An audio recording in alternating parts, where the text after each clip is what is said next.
Shalom, shalom, bien-aimés dans le Seigneur. Soyez bénis ce soir, Jésus-Christ est Seigneur. Il est le Tout-Puissant. Bien-aimés, exceptionnellement aujourd'hui, on se revoit pour une demi-heure qu'on a dû rater hier. Le Seigneur est bon, il nous a fait grâce, il a permis que cela arrive. Mais ce Dieu est tellement bon, il est tellement merveilleux qu'il organise tout selon lui et non selon nous. Nous voulons d'abord prier pour remettre ce moment entre les mains du Seigneur. Tendre Père, nous bénissons ton nom car tu es le Dieu Tout-Puissant. Merci Seigneur car toi tu as dit, venez à moi vous tous qui êtes fatigués et chargés et je vous donnerai du repos. Merci Seigneur pour ta main puissante qui nous garde, qui nous protège, qui nous assiste en toutes choses au Père de gloire. Nous savons que sans toi Seigneur nous sommes rien. Voilà pourquoi nous nous confions entre tes mains Seigneur Jésus, parce qu'auprès de toi nous aurons la paix, auprès de toi nous aurons la vie. Lave-nous par ton sang précieux et que ton esprit soit à l'œuvre en toutes choses, du début jusqu'à la fin. Nous te concédons et nous te confions ce live. Manifeste-toi du début jusqu'à la fin au nom de Jésus. Nous t'avons prié et nous disons Amen. Amen, Amen, Amen. Shalom, bien-aimés, soyez bénis. Soyez bénis ce soir, Jésus-Christ est Seigneur. Nous voilà de nouveau réunis pour notre live ce soir pour la gloire du Seigneur. Nous approchons la fin de l'année. Ça, c'est le langage, c'est la bête noire, si je peux vous me permettez d'utiliser ce terme. C'est la bête noire de tous les chrétiens, la fin de l'année. La fin de l'année est synonyme de beaucoup de choses qui peuvent arriver de mauvais. Alors Dieu est bon all the time. All the time, Dieu est bon. À tout moment, Dieu est bon. Donc Dieu ne peut pas permettre quelque chose de créer le monde, ainsi que la vie qui y va, pour qu'à la fin, cela pose un problème à ceux-là qu'il a créés pour vivre dans le monde. C'est pourquoi les Américains disent « God is good » et ils répondent « all the time ». Tout le temps, Dieu est bon. En janvier, il est bon. En février, en mars, jusqu'au mois de décembre, Dieu est bon. Je le dis et je le répète, Dieu est bon all the time. All the time. Vous savez, il y avait un politicien congolais lors des régimes politiques passés. Et ce politicien était parmi les opposants, ceux qui étaient dans l'opposition au régime. Et ce politicien avait dit que le président de la République ne nous fasse pas peur, que l'actuel président de la République ne nous fasse pas peur, parce que nous sommes tous des gens, nous sommes tous des natifs de l'année 1900. Donc on aura peur de personne, que personne ne te fasse de la peine. La Bible dit que personne ne te fasse de la peine, car tu portes en toi les marques du Seigneur Jésus-Christ de Nazareth. Bien-aimés, ne soyez pas subjugués, ne soyez pas apeurés, ne soyez pas stressés parce que celui-là dit cela, celui-là dit ceci. Moi, j'ai mon Dieu avec qui j'ai commencé depuis le 1er janvier et je terminerai avec lui le 31 décembre. Je crois en lui, je crois en sa protection, je ne dois pas avoir peur. Aussi longtemps que Jésus, comme je le dis toujours, aussi longtemps que Jésus-Christ est dans ma barque, même s'il est endormi, mais quand il est là, il est présent, j'ai l'assurance du salut. Alléluia. Je ne craindrai rien. Alors il se fait que, une fois Jésus avait un problème. Il est revenu d'un long jeûne, et quand il revenait, avant d'arriver à sa permanence, il trouve en cours de route un figuier. Un figuier, c'est-à-dire un arbre qui produit des figues, des fruits qu'on appelle des figues. Et Jésus avait faim. Il voulait, avant d'arriver à la maison, essayer un peu d'en cueillir quelques-uns, de manger un peu, question d'assouvir un tout petit peu sa faim, avant d'arriver à la maison où l'attendait sûrement un grand festin. Mais quand Jésus il a vu le figuier, il s'est approché du figuier. Et quand il a commencé à chercher où se trouvaient les figues pour qu'il puisse cueillir et qu'il puisse les manger, il se rendit compte que ce n'était pas la saison des figues. C'est-à-dire qu'il se rendit compte qu'il n'y avait pas de figues, il n'y avait pas de fruits dans ce grand arbre fruitier, le figuier, qui avait de belles feuilles et tout ça. Bien-aimé dans le Seigneur, Jésus-Christ avait faim. Mais là où il venait s'approvisionner, il n'y avait pas de la provision. Alléluia. Il n'y avait pas de provision.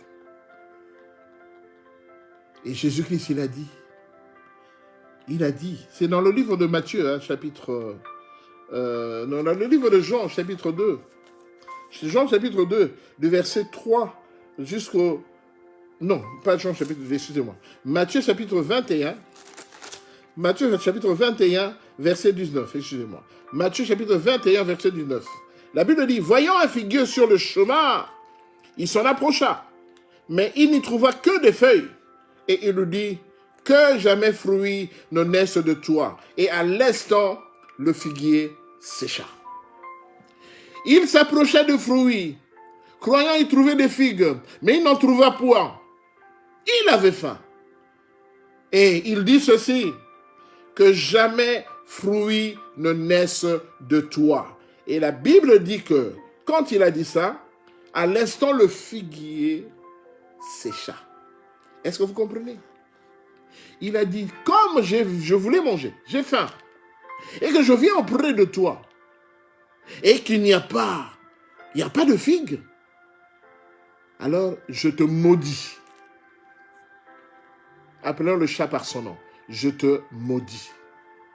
Il a dit que plus rien ne naisse de toi, qu'aucun fruit ne naisse de toi. Bien aimé, Jésus a maudit le figuier en live. Et la Bible dit qu'à l'instant où il le disait, à l'instant où il maudissait le figuier, la Bible dit que le figuier sécha. Donc c'est devenu sec, ça tarit complètement. Et nous tous, on a toujours dit, mais en tant que Dieu, il ne pouvait pas maudire un figuier comme ça. En tant que Seigneur, il ne pouvait pas faire cela. Parce que c'est pas dans sa nature. Parce qu'il avait faim. Mais lui qui dompte le faim, lui qui fait des jeûnes de 40 jours, sans boire, sans manger. Mais comment est-ce que seulement là, parce qu'il n'a pas trouvé de figues, sûrement il va l'en retrouver. Il va trouver de la nourriture quand il va arriver à sa permanence. Mais la distance entre ici jusqu'à la permanence, c'est pas long. Mais comment est-ce qu'il peut maudire un figuier? Et quand il a maudit cela, bien aimé, la Bible dit que l'arbre sécha. Parce qu'il a dit que plus de fruits ne naissent de cet arbre. Bien aimé, on a toujours gardé ça dans la tête. On connaît cette exhortation très bien.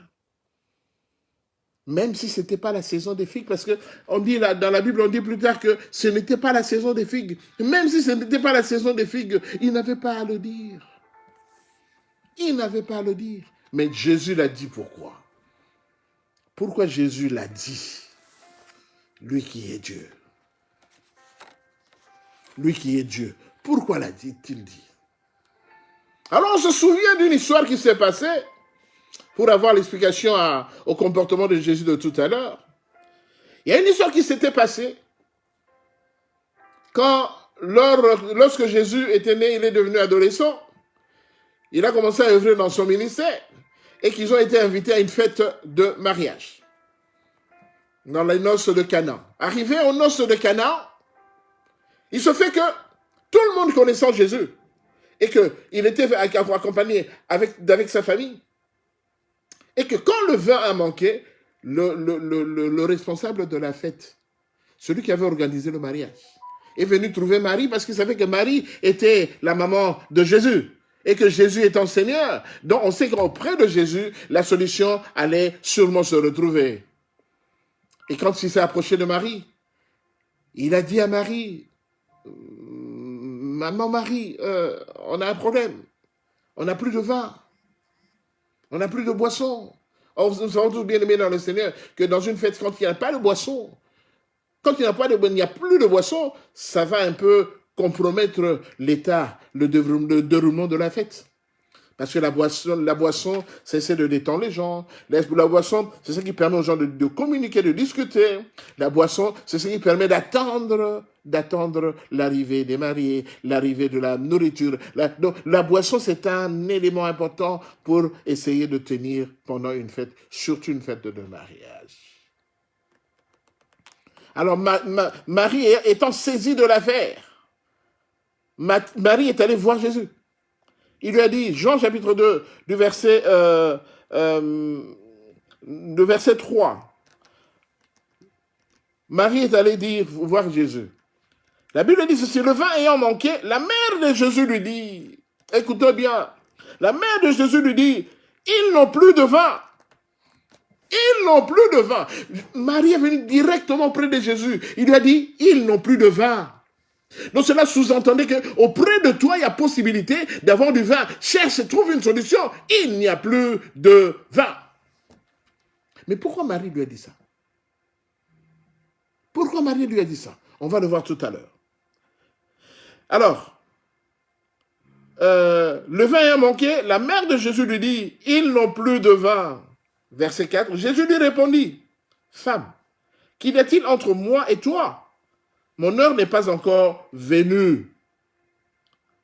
Ce qu'y a-t-il entre toi et moi? Mon heure n'est pas encore venue. Et le verset 4 dit ceci, sa mère dit au serviteur, faites ce qu'il vous dira. Quand Marie répondit au serviteur, du fait que Jésus lui a dit, mais qu'y a-t-il entre toi et moi? Mon heure n'est pas encore venue.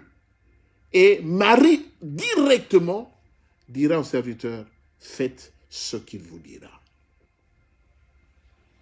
Alors, si nous voyons le comportement de Marie, et si nous essayons d'extrapoler, de voir la réaction de Jésus, on va voir que de tous les côtés, que ce soit du côté de Marie, ou du côté de Jésus, il y a du déjà vécu. Pourquoi je parle du déjà vécu? N'oublions pas, bien aimé, que nous partons de notre texte où Jésus voulait avoir mangé des figues et qu'il n'y avait plus de figues et qu'il avait maudit le figuier. Du côté de Jésus et du côté de Marie, il y a du déjà vécu. Pourquoi il y a du déjà vécu? Parce que, commençons par Marie. Marie, sa réaction, en répondant à Jésus et en répondant au serviteur, il leur dit, sa mère dit au serviteur, faites ce qu'il vous dira. Quand Marie dit au serviteur, faites ce que Jésus vous dira, c'est parce que Marie s'est souvenue que Marie, elle était une jeune vierge dans le quartier, très calme, très pieuse. Une fille qui se comportait vraiment selon et qui faisait la fierté de ses parents. Une fille qui n'allait pas auprès des autres filles se comporter de n'importe comment. Mais elle gardait sa virginité. Bien qu'elle était arrivée à l'âge de concevoir, mais elle gardait sa virginité parce qu'elle pouvait l'offrir que à la personne qui allait l'épouser. Et suivez-moi bien, bien-aimés dans le Seigneur. Marie ne pouvait offrir que cette virginité qu'auprès de la personne qui viendrait bien l'épouser. Et en ce moment, elle était fiancée à Joseph. Elle a dit, je garde ma virginité jusqu'à ce que Joseph viendra m'épouser. Écoutez-moi bien. Alors quand il a fait ça, bien-aimé, elle a gardé sa virginité. Mais malgré cela, le Seigneur lui est apparu un jour. Il a dit, tu as été choisi parmi toutes les femmes. Tu es choisi parmi toutes les femmes, et de toi naîtra celui qu'on va appeler le Seigneur, le Christ. Bien-aimé, comment voulez-vous, bien-aimé, voulez-vous vivre avec une telle promesse de la part de lui-même, le Seigneur, qui dit qu'en fait, de toi naîtra le Fils, de toi naîtra le Seigneur. Marie n'avait pas le choix. Marie n'avait pas dit oui ou non. Marie n'avait pas choisi d'être la maman de qui naîtra le Fils, le Seigneur. Non, elle n'avait pas choisi ça. Mais elle a été imposée à garder dans son sein, sans que son fiancé Joseph puisse la connaître sexuellement, mais elle a été fécondée. Elle a gardé le Seigneur pendant 9 mois, sans pour autant qu'il y ait une présence masculine qui puisse essayer d'entretenir ça. Excusez-moi le terme, entretenir. Donc Marie, malgré elle, elle a dû subir une imposition. Dieu lui a imposé d'être la maman d'où naîtra le Christ. Donc, Marie, sachant que cette grossesse qu'il avait reçue, c'était une grossesse divine, selon la volonté divine, elle ne pouvait pas dire non. C'est ainsi qu'il a dit aux serviteurs, faites ce qu'il vous dira, parce que je connais comment lui il est venu au monde, et je connais comment j'ai été imposé par le Seigneur, sans pour autant que j'ai connu mon mari, mon fiancé. Bien aimé, en cette fin d'année, le Seigneur met en chacun de nous la vie. Depuis le 1er janvier, le Seigneur a mis en toi la vie, il a mis en toi la paix. Même s'il y a des vents et marées qui ont soufflé dans ta vie pendant toute cette année, même si pendant toute cette année tu es tombé malade, tu as dû subir une intervention, tu as dû subir un problème, tu as reçu un handicap, le Seigneur sait qu'en toi, il avait placé la vie. Et quand le Seigneur vient visiter les gens, il veut te trouver bien, en bonne santé, vivant surtout. C'est ainsi que Jésus, quand il est allé pour chercher à manger le figue, comme il n'a pas trouvé le figue, il l'a maudit. Il l'a maudit parce que c'est inconcevable pour une créature que Dieu a mis sur cette terre de continuer à vivre sans pour autant produire des fruits dignes de la repentance. Voilà pourquoi Jésus a maudit le figuier. Quel que soit l'état, quel que soit le pays dans lequel tu vis, quelle que soit la nature que tu connais, le Seigneur a mis en toi la vie. Ne commence pas à haïr les gens, ne commence pas à condamner les gens, mais le Seigneur a mis en toi sa vie. Même s'il y a des événements dans le passé qui ont dérangé ta vie, qui continuent à déranger ta vie, le Seigneur te dit que je t'aime parce que j'ai mis en toi la vie. J'aimerais que quand je viens visiter tous mes enfants, que je te trouve rayonnant, souriant et pas tout le temps triste, parce que moi je n'ai pas mis la tristesse en toi. C'est ainsi qu'il est dit que, c'est ainsi que celui qui est pauvre dira que je suis riche. Celui qui n'a pas d'argent, celui qui n'a pas de paix dira que j'ai la paix. Celui qui est célibataire dira que je suis marié. Celui qui est démuni dira que je suis pourvu. Bien aimé, auprès de Dieu, la négativité n'existe pas. Parce que Dieu n'aime pas la négativité. C'est le diable, le méchant de ce monde, qui nous impose en nous la négativité, qui nous met en nous en disant que, mais écoute, qu'est-ce que tu crois? Tu n'as rien. Tu n'as rien, cette situation ne va pas donner. C'est-à-dire qu'il nous a mis en nous une formule de négativité et nous nous y accrochons. Et voilà pourquoi, bien aimé, beaucoup de nos choses, beaucoup de ce que nous entreprenons n'évoluent pas parce qu'on a mis en nous la négativité. Mais Jésus a placé en toi la positivité. C'est pourquoi je te dis, avant la fin de cette année, mets-toi en tête que je suis plus. Je ne suis pas moins, je suis plus. Mes affaires n'évoluent pas, je suis plus. Ma santé est toujours dégradante, mais je suis en bonne santé. Mes enfants ne font pas de bons résultats à l'école, mais je suis, la Bible déclare que vous ne ferez pas des enfants pour les voir périr. Dieu ne t'a pas donné des enfants pour qu'ils soient périssants. Non, pas du tout. Le Seigneur a mis une positivité en toi. C'est ainsi que Jésus a dit à sa maman, qu'y a-t-il entre toi et moi, femme? Il a appelé même femme. Il a appelé femme, il dit, mon heure n'est pas encore arrivée. C'est-à-dire que je ne peux pas travailler sous ton impulsion. Mais je sais que c'est du déjà vécu. Ce qui m'arrive, je sais du déjà vécu. Je ne craindrai rien. Parce qu'en moi, il n'y a jamais la négativité. Bien aimé, ce soir, j'aimerais parler à quelqu'un qui se retrouve comme étant ce figuier maudit. J'aimerais te dire que même si ce n'est pas la saison des figues, Dieu a mis en toi une potentialité. Bien aimé, auprès de Dieu, ce n'est pas la saison des Makayabou, ce n'est pas la saison je sais pas moi, Matongé, ce n'est pas, non, auprès de Dieu, tout le temps, c'est la saison. C'est pourquoi je dis, bien aimé, moi je bénis le Seigneur, je prie le Seigneur, je glorifie le Seigneur du 1er janvier jusqu'au 31 décembre. Bien aimé, s'il y a la neige auprès de certaines personnes, la neige c'est pour eux. Mais moi quand je suis sous la neige, je sais que je suis protégé. La neige ne peut pas m'empêcher de ne pas sortir, aller travailler.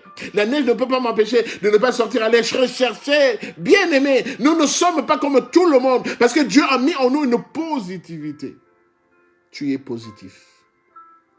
Oh, tu avais le sida, tu dis que je n'ai plus le sida parce que Jésus a mis en moi une positivité. C'est-à-dire qu'en fait, le séropositivité chez moi n'existe pas. Je suis séronégatif. Et tu le proclames tout le temps. Ce Dieu-là qui t'entend, ce Dieu-là qui comprend tout ce qui se passe, ce Dieu-là ne voudra jamais te laisser subjuguer et te laisser dominer, te laisser envahir par des pensées négatives. Voilà pourquoi, bien aimé, cet enseignement, c'est du déjà vécu. C'est que Jésus vous l'avait dit au figuier, c'est parce qu'il avait déjà vécu ce genre de situation et que plus rien n'allait lui faire peur. Marie a dit cela, il est allé auprès de Jésus parce qu'il savait qu'auprès de Jésus, c'est du déjà vécu, tout est possible. Et Marie l'a fait parce qu'elle a subi l'expérience en elle où elle n'avait pas cherché, elle n'avait pas demandé. C'est-à-dire que le Seigneur lui a imposé la positivité. Il lui a imposé la vie. Quel que soit le fait que tu n'as pas connu d'homme, mais moi je suis Dieu, je te donne cet enfant. Je te donne cet enfant, bien que tu n'aies pas connu d'homme. Parce qu'auprès de moi, négatif n'existe pas. Bien aimé, vous vous souvenez de ce paralytique dans le portique de Bethsaida. Ce paralytique qui a attendu pendant 38 ans, que l'ange arrive, que l'ange secoue l'eau, et que la première personne qui tomba dans l'eau, dans la piscine, soit sauvée. Et il attendait pendant 38 ans. Bien aimé, quand Jésus est arrivé, Jésus lui a dit, veux-tu être guéri? Il a dit non, ça fait 38 ans que j'attends que de l'aide. Et comme je suis paralytique, personne ne m'aide pour me lever, pour aller me jeter dans la piscine. C'est pourquoi j'attends depuis 38 ans. Bien aimé, il y a des gens qui attendent depuis 38 ans la visitation du Seigneur. Jésus-Christ, ce n'est pas comme tout le monde. Jésus-Christ, il est multidimensionnel. Il est multisystème. Jésus-Christ n'agit pas comme tout le monde. Je ne sais pas si tu comprends que ce Dieu auprès de qui nous nous sommes confiés, il n'agit pas comme tout le monde. Ne t'attends toujours pas à obtenir comme tout le monde. Non, toi tu es exceptionnel. En cette fin d'année, tu es exceptionnel. Qu'aucun de mes confrères ne puisse te mener en bateau en te disant apporte des sacrifices de ceci, soit en jeu de temps de jour, soit en jeu. C'est ton cœur qui est important. Ton cœur qui aime Jésus. Ton cœur qui connaît comment Jésus fonctionne. C'est ton cœur qui est important. Alors j'aimerais vraiment vous dire, vraiment en amour, vraiment c'est-à-dire que, comme disait, Jésus avait compassion des gens auprès de qui il allait pour prier pour eux, pour qu'ils puissent obtenir la vie. Jésus avait compassion tout le temps de ceux qui souffraient. Moi aussi aujourd'hui, j'ai compassion de tous ceux-là qui se vouent de ciel et terre, qui vont gaspiller, dépenser même l'argent qui était prévu pour le Minerval, l'argent qui était prévu pour le loyer, l'argent qui était prévu pour bien aimer de payer, donc bien aimer de payer le truc l'argent que tu as pris à la banque pour ta maison. Cet argent-là, tu vas le donner parce que tu n'as pas une autre source de revenus, tu vas le donner et tu t'endettes. Bien aimé, Dieu n'aime pas que nous puissions nous endetter. Dieu n'aime pas qu'on s'endette. Dieu veut que nous puissions vivre positivement. Franchement, je tire vos oreilles. En cette fin d'année, Dieu veut te faire de grandes choses. Veut que tu puisses évoluer. Toi, sois seulement confiant. Crois en ce Dieu-là, auprès de qui tu as commencé à prier depuis le 1er janvier. Il ne va pas te lâcher le 31 décembre, en cette fin d'année. Il ne va pas te lâcher. Comme tu l'as toujours prié, continue à le prier comme ça. Et tu verras que tu vas passer de bonnes fêtes de fin d'année et tu vas commencer l'année calmement, sans problème. Mais c'est parce que nous nous mettons en nous, il y a le stress qui est en nous. Nous sommes tellement stressés, nous avons peur. Ah, si jamais le malheur arrive chez moi, si jamais mon fils meurt, si jamais mon mari, si jamais, bien aimé, auprès du Seigneur, c'est ta foi qui compte. Quand tu crois au Seigneur, quand tu penses que c'est Dieu-là, il est le créateur du ciel et de la terre, quand tu penses que c'est ce Dieu-là qui a permis que tu puisses le connaître, bien aimé, tu ne craindras plus rien. Voilà pourquoi, bien aimé, je vais terminer cette exhortation en disant que Dieu t'aime. Dieu t'aime. Et ce que Jésus a vécu, ce que Marie a vécu, c'est du déjà vécu. Alors, ils n'avaient plus peur de rien. Ils s'étaient donnés pour travailler pour le Seigneur. Toi également, je te demande, arrête d'avoir peur.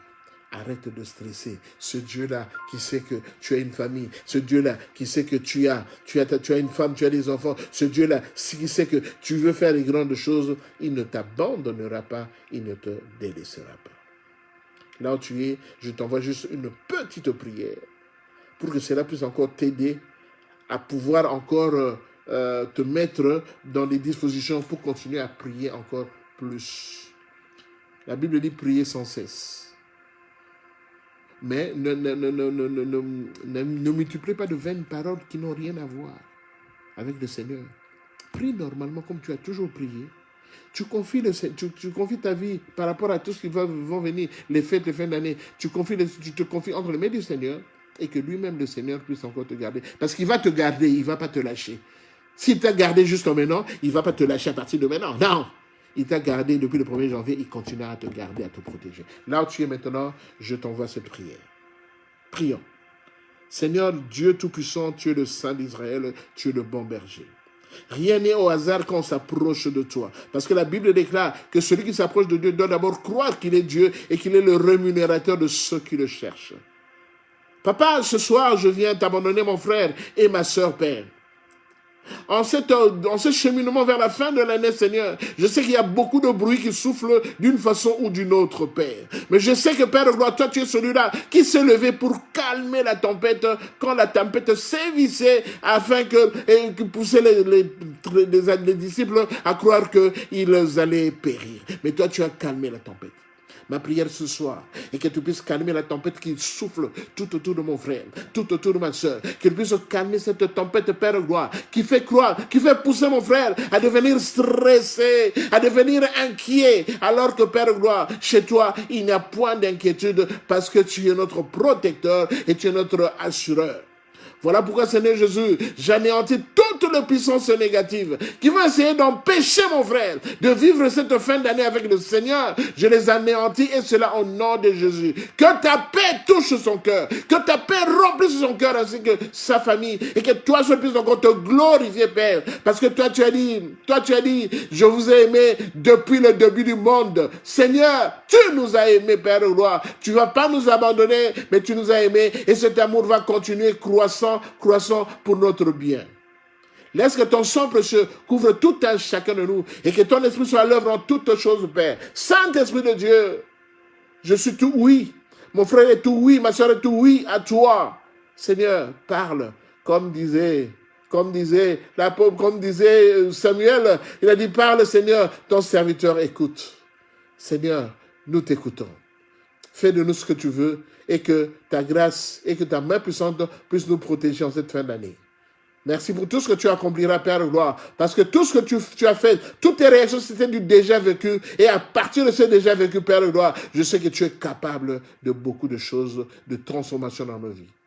Laisse que l'honneur, la gloire, la puissance et la magnificence reviennent qu'à toi et à toi seul. Dans le nom de Jésus, nous t'avons ainsi prié. Et nous disons Amen. Amen, amen, amen, bien-aimés, soyez bénis. Jésus-Christ est Seigneur. Jésus n'a pas maudit le figuier, mais Jésus ne peut pas observer, ne peut pas admettre que quand il a besoin de toi, que tu sois out. Non. Jésus ne peut pas admettre ça. Jésus, quand il te pointe, quand il te choisit, parce qu'il sait que tu es capable. Et il est Dieu. Il suffit de croire et tu verras la gloire de Dieu. Nous avons terminé, bien-aimés, pour ce soir. Que cet enseignement puisse bénir tout un chacun.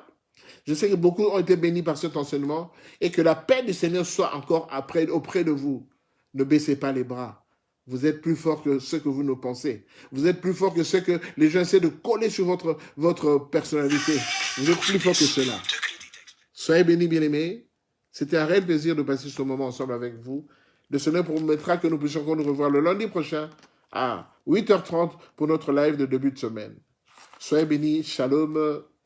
Shalom.